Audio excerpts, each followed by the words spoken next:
Welcome to another Alpha Strike replay video, and we're continuing the series on infantry and battle armor. Yes, and we're getting into some interesting stuff and some stuff that may cause a little bit of confusion, but hopefully not too much. Yeah.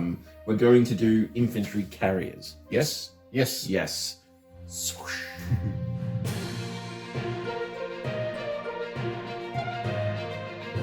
So infantry, as we've discovered, are if you've been watching the series, that they can actually be very good at defense. That's their strength, because they're not particularly nimble unless they're supported. They're very, very useful in some fairly niche situations, but they are, in those situations, very, very useful. Yeah, that's right. Yeah. The trouble is getting them to those situations.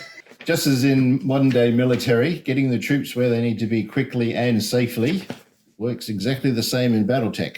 Yeah, right. And basically, there are some ways of doing that. We have actually technically mentioned a few infantry carriers before. Correct. The VTOL video that we did will probably have at least a couple of infantry carriers listed, and I think the wheeled one we went into a couple of infantry carriers as well. Yeah, and Hover, I think Hover had. Just go watch them, but there are a number of them. Yeah, there's a load of different things that you can put. As long as it's got cargo capacity, it can fit the infantry units and battle armor units in it. Yeah. Which leaves you open to some really cool stuff like we were just looking at.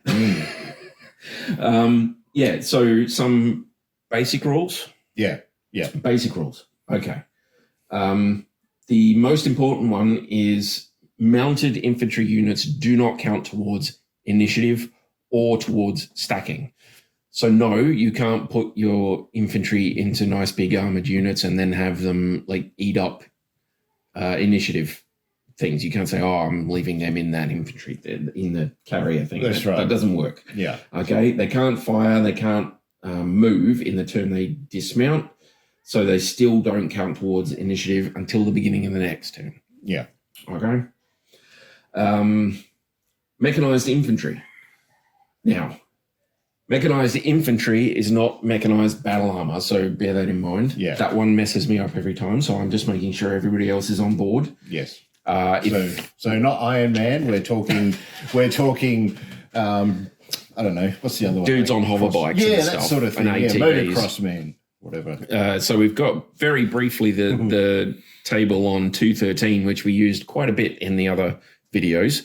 So just in case you haven't watched them, this one tells you a lot of stuff. But the most important thing that it tells you here is the tons of cargo space occupied per full platoon of that type of infantry. Or part thereof. Part thereof. So it will never. It won't go down. Never drop below this. You don't take it out for casualties or anything like that. But if you make a specific type of one, or you only take a squad of them, then it changes. What do we got? Mechanized infantry platoons. So the bottom three are mechanized infantry. The top one is hover, and you can see there it weighs 20 tons, which is just insane. The wheeled is 24, which I guess goes super insane, and the tracked are 28, which is what, uber insane, I guess. Yeah. Well, I mean, it's obviously a heavy thing. It's designed to go through better terrain and all that sort of stuff. It's 28 people on the equivalent of like half tracks and things like that. So you're looking at quite a bit of weight. Things like what we were just looking at with the Planet Lifter. The Planet Lifter has, what did I say it was? 70. Yeah. 70 tons of potential cargo space. Yeah. So you could carry 2 or 3 of these and some other stuff in there if you wanted to. And an absolute buttload of normal standard dudes. infantry. What was it? 3 tons for standard dudes with rifles? For infantry, yeah. 3 tons. So like a lot. That's good. You could get 20 platoons plus catering staff and all sorts of stuff. You could have a party in a Planet Lifter. You could. That's insane. The president had enough room in there too. But the Planet Lifter does count as a support vehicle, and it's a non-combat thing. So it's probably not something you want to use lightly. It will get shot down and destroyed. So you got to be careful with that sort of thing. Because they don't have an initiative and they're if they're inside, it's when the transporter ends its movement. That's when they come out. But you can't declare charging death from above. You can't declare against something unless it's finished its move. That's right. Yeah, but because technically the dismounting infantry are placed after all other movement has occurred, mechs can still declare those attacks against the carrier. The carrier against part, the transport only. Yeah. And that might also mean that if you, say, fail a charge, you'll move over to one side and hit infantry, possibly. So your stacking limits and things like that. So stacking and all that sort of stuff will come into it. The other thing is the mechanized battle armor are the guys like the clan elementals, where they're actually clinging on to the outside of a mech or other Omni unit. I think that's about it for basic stuff. So let's look at mounting. Yeah. So let's have a look at exactly how do you mount into a transport. The very first basic thing is you have to start your ground movement phase. The infantry unit has to start its ground movement phase in the same hex as the carrying unit. Yes. But the vehicle is the one that spends movement points. Okay, so that might be confusing people, but this is how it works. So your infantry has to start in the same hex as the carrier, and then the carrier spends 1 movement point to mount each infantry unit. If you have 0 movement points to expend in the turn, you can mount a single infantry unit in that turn. That's okay. The carrying units don't suffer reductions in movement points. There's no weight limits or nothing. This space has already been worked out. It's already been done. The infantry aren't allowed to shoot or spot for indirect fire or take any other actual action. But things like ECMs, C3, that sort of thing, that battle armor sometimes can carry that doesn't actually require any sort of action to function, still technically works. Okay, so you can get an ECM unit for battle armor. So if you've got them in something like, say, a planet lifter, if you've got battle armor with an ECM on it inside a carrying unit, that carrying unit carries that ECM bubble with them. So something interesting to bear in mind there. So you can mount multiple infantry. You just have to spend 1 movement point per infantry unit in order to mount them. I was just having a look to see about stacking. So stacking. Yes. We just had a brief pause there. You may not have noticed. So what you're looking at is you're only able to put 1 infantry unit into a carrier per turn. Yes. Because the stacking limit is 2 units from each side in a hex. Yeah. So you can have 1 infantry unit. As long as it stays in that hex, that infantry unit can be joined by a carrier. And at the end of the carrier's movement, then it can spend 1 movement point to suck up an infantry unit. Okay. So you can either load can you load and unload if you already have 1 on? Stacking limits mean that you can only have 1 carrier plus anything that's already mounted in it and 1 infantry unit that isn't mounted in the same hex, right? Yeah. You spend at the end of the vehicle's movement, you can spend 1 of its movement points, so you have to keep some, in order to mount that infantry unit. So you can't mount, you can't mount at the beginning of this transport's turn. So they both say at the end, right? So it says here specifically, the infantry unit may mount only at the end of the carrier's movement. And under dismounting, which we've jumped to a little bit, but we're moving around here, an infantry unit may dismount a carrier only at the end of that carrier's movement. So what you could technically do is, if you have units in the carrier already, you can move the carrier to where the infantry unit you want to pick up is. Yes. Use 1 movement point to suck it up and use another movement point to dismount the others. But that is the best you can manage. To mount a carrying unit during a turn, an infantry unit must start its ground movement phase in the same hex as the carrier. Yeah. So you have to end this guy's movement with some movement points. Ah, okay. Oh, yeah. And the infantry may only mount at the end of the... All right, yeah. Yeah. So you have to have your carrier end its movement with movement points, and then on the infantry's turn, you spend one of those movement points for the carrier to dismount the infantry or mount the infantry, one of the two. Right, but you can technically do both because you won't violate stacking limits. You just have to do them one at a time. Right? Yes. But that's the best you can do. You can't drop them down and then fly over here and drop another one down and then fly over here and drop another one down and then fly here and pick one up. Right? So it has to happen at the end of the vehicle's movement. Right. So you're going to have to keep a bit more, a few more transports handy, I think. Yeah. But that still makes them quite mobile, doesn't it? That's and really cool. There's a bunch of them that, was it the Khan? No, it was the Hirio. If you go into the Wiggy video that we did, the Hirio is one that I actually quite like because there's 8 tons. There's a snub-nosed PPC and 8 tons of cargo space, infantry specifically space. Yeah. Which means you can get 2 inner sphere battle armor units in there, or close to 3 of the standard infantry, but 2 jump infantry in there. 2 jump infantry is pretty good. But 2 battle armor squads is pretty good too. So you could technically have your Wiggy take off, land here, dismount a battle armor unit, and then on its next turn it can move somewhere else, dismount a battle armor unit. And then it can fly back here and pick this battle armor unit up, fly it somewhere else, drop it off, that sort of thing. But you can't just go, there's 6 units here, I'm going to suck them all up with my remaining movement and then go over there, sort of thing. Yeah. Cool, because you could just drop off a whole bunch of stuff. And that would make it a little bit broken. Like you say, it's the turn in BattleTech is supposed to be around 10 seconds, I think.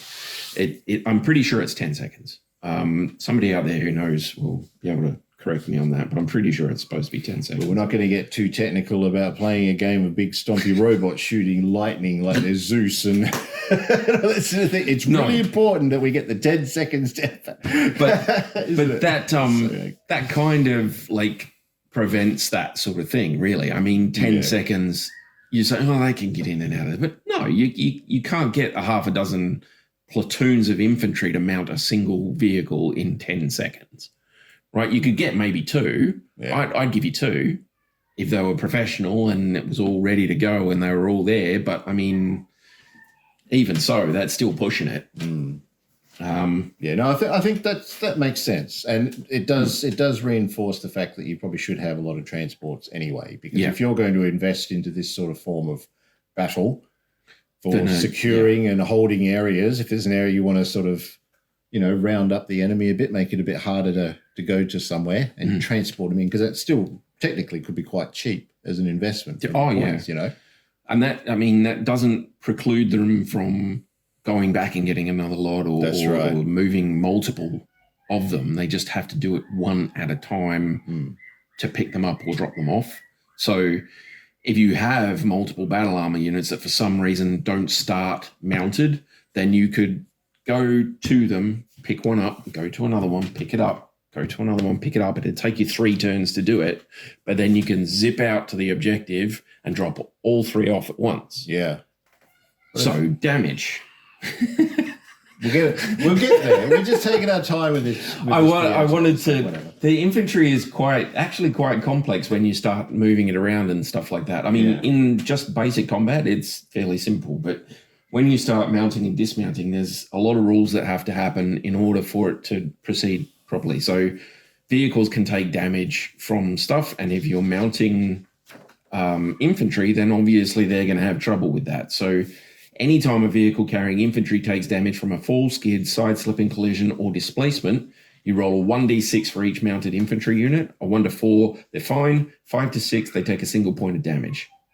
If it's battle armor, you randomly determine who.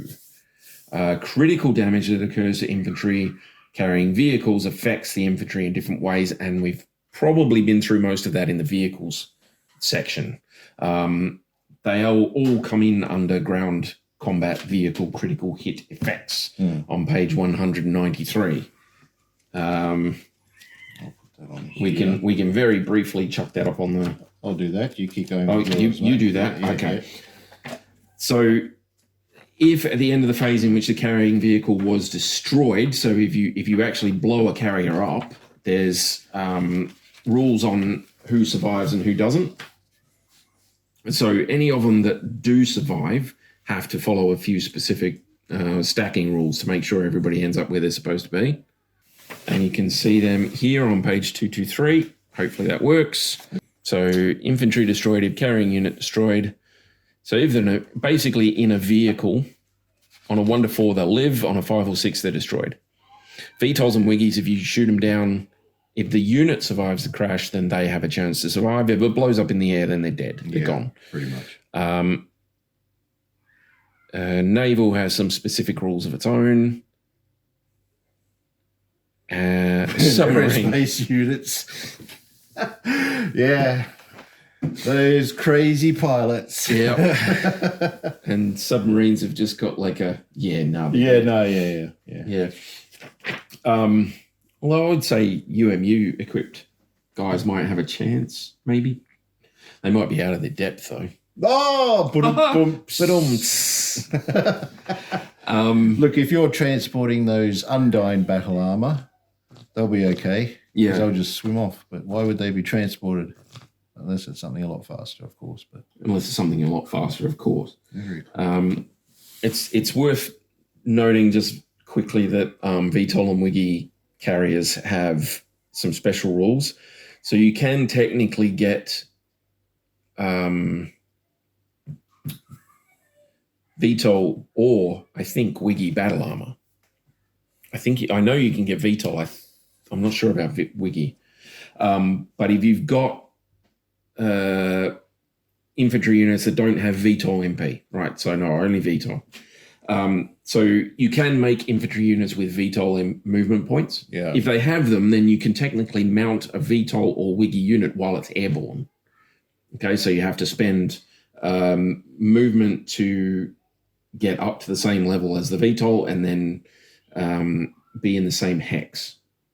If you don't have VTOL movement for your infantry or battle armor, then you have to land the aircraft. It has to land in order to pick them up. Yeah. And it has to land in the same hex, obviously. Basically, naval vessels, if you have ground movement, you have to have the naval vessel next to the land hex that you're moving your infantry on from. Yeah. And it costs you 2 movement points to mount them because you've got to put gangplanks down and have them come across and it's narrow and all that sort of stuff. Yeah. It costs you more movement to do it. But if you have jumping or VTOL movement, then you only spend the 1, which is kind of cool. It is. That's that story about the was it the Monitor? The Monitor boat? Yeah, the river monitor vessel thing. Yeah, yep. yeah. Apart from having a couple of AC-20s. Yeah, on turrets, which is kind of cool. It had it carried like a 7-man jump infantry or something. That's what they used to do. They go and chase after the ships, and these guys would jump onto there to take it, board onto it, and boom, done. That's cool. That's something to consider as well, depending on what sort of scenario you want to come up with. Oh, aerospace units, including airships and fixed-wing support vehicles, do not expend any thrust points to mount infantry, but the aerospace unit must be landed. Yeah. Sole exceptions are air support vehicles and infantry with VTOL movement points, in which case use the rules for VTOLs carrying infantry, which is just they have to be in the same hex and elevation. Right. So like the Goodyear blimp, big, Yeah. that sort of thing. So if you've got little like battle armor that can hover up in the air, then you can fly the blimp past them and they can just sort of get in while it's up in the air, which is cool. Yeah, it is. I like the idea of like jump infantry getting into one of those Herio Wiggies while it's flying over. Because if it has to keep moving, but as long as it's done its 5 hexes. Is it 5 hexes or it just has to spend 5? No, it spends extra movement points to get up, and then it has to move 5 hexes. Has to move 5. Otherwise, so as long as you've moved your 5 hexes, you can stop at that 1 level above, and they can just jump up and get in, which is good. Cool. That's so good. That's just like in the movies, isn't it? They'll put that in the action movies. It's coming over, and there's jump in. Technically, I think they can dismount the same way, which is kind of like awesome. That is very cool. Yeah, so we already went technically into dismounting, but it's the same sort of thing. So you have to dismount a carrier at the end of the carrier's movement. You dismount in the same hex as the carrying unit. If the terrain is prohibited, then, or if you would violate stacking rules, the infantry cannot dismount. Ah, there you go. Okay. So that completely negates what I said before. So you can only dismount one. Okay. Because it comes down in the same hex. I thought they came down in adjacent hexes. No more than one infantry unit can dismount into a target hex in a turn. An infantry unit may not move or make attacks in the same turn it dismounts. Yeah. Attacks made against the dismounted unit are made as if the unit had moved 0 hexes rather than using the movement of the carrying unit. So they're vulnerable on that first turn when you put them down. Vehicles, including VTOLs, must spend 1 movement point to dismount each infantry unit. If a carrying unit has 0 MP to expend, 1 infantry can dismount per turn. So you are only allowed to dismount 1 and mount 1. So the original scenario that I said, where you've got, say, 1 unit of infantry there, you move your carrier in, it ends its movement in that hex with some movement points spare. It spends 1 of those movement points to mount that infantry and then spends another movement point to dismount the other infantry. That is the best you can do. So, right.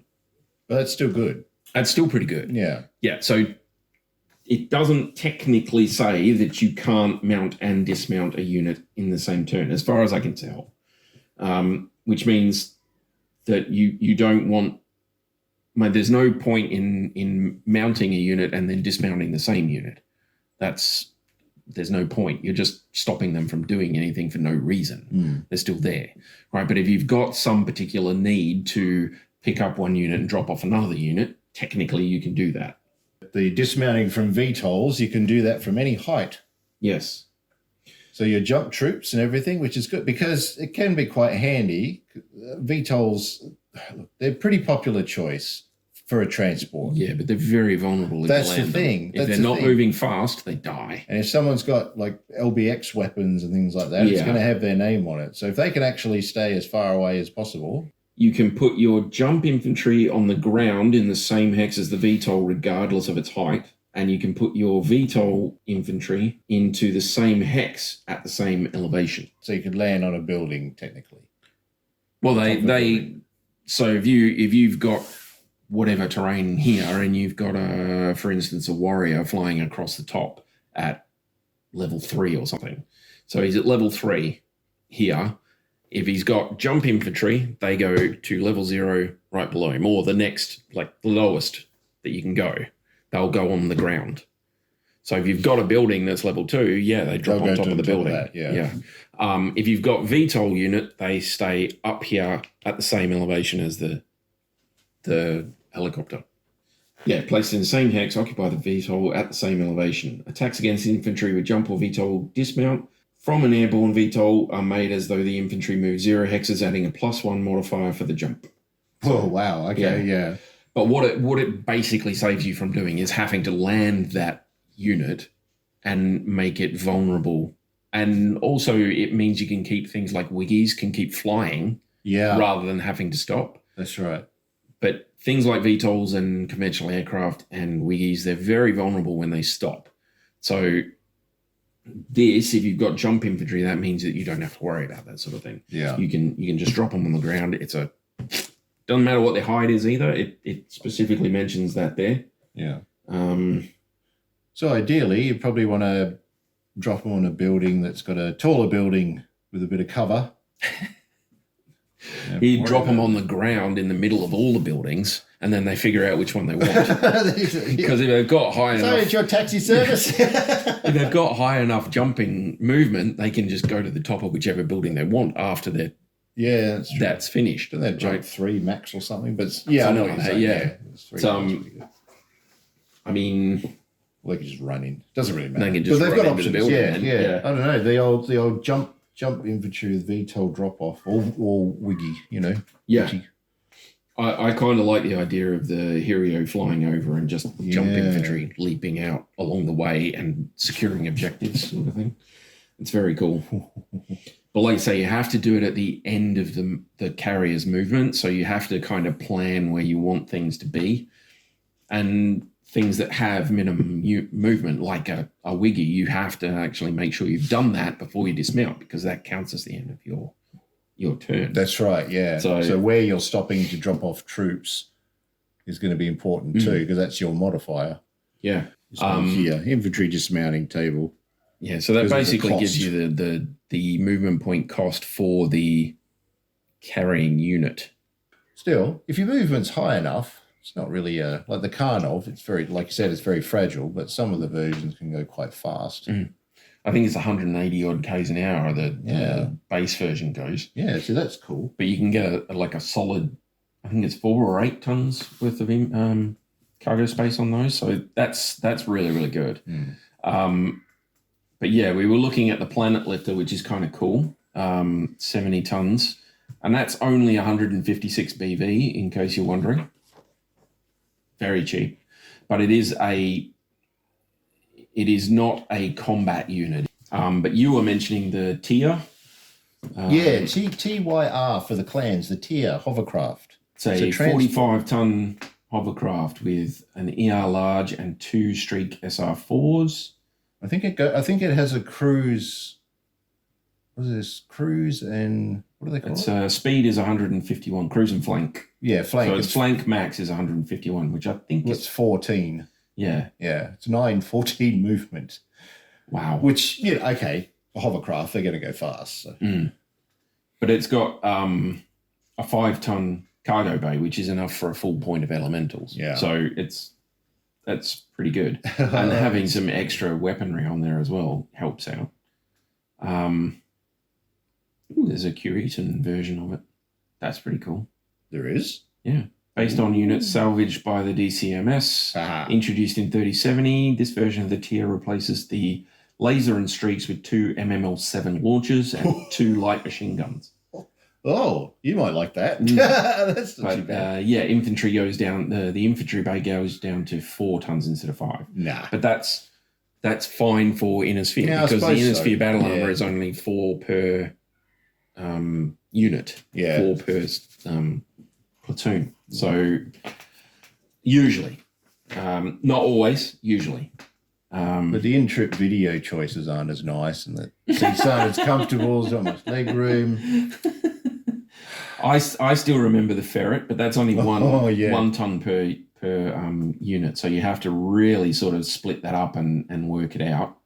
But the one that I was interested in was the Warrior, the H10 Warrior. I think that's coming out in the Mercenaries Kickstarter. So the Kickstarter that technically is running now. I don't know if it's still on when the video goes live. It should be, but the H10 is redesigned as a battle armor transport, trading all weaponry for 2 heavy machine guns, while freeing up the space required for a 5-ton infantry bay. And that's nice. That's really, really good. That gives you enough for a solid thing of battle armor, or a solid jump platoon, or you can mix and match. You can do squads. You can do all sorts of stuff. True. And twin heavy machine gun. No conventional infantry are going to go anywhere near you. Or even mechanized. You do double damage, I think, against those. Yeah. No one's going to come near you. If you haven't watched our machine gun episode, go watch that. Yeah. And also the rapid fire audio log that we did. Oh, yeah. Because they are pretty nasty on rapid fire. Yeah, lovely. Yeah. Okay. But I think that's the basics for mounting and dismounting. For the conventional ones. Anyway. For conventional infantry. And for conventional battle armor, and for mechanized infantry. It's just a little dude on the field with a rifle.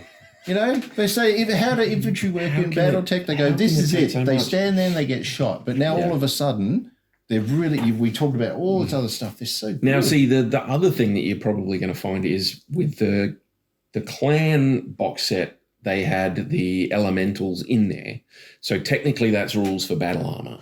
That's right. And I'm pretty sure clan invasion. Yeah, I'm pretty sure in the mercenaries one they've got a force pack that has inner sphere battle armor. Correct. So they're probably going to be doing some different rules for different things. Hopefully, we'll see what happens on the day. But yeah, it could get very, very interesting.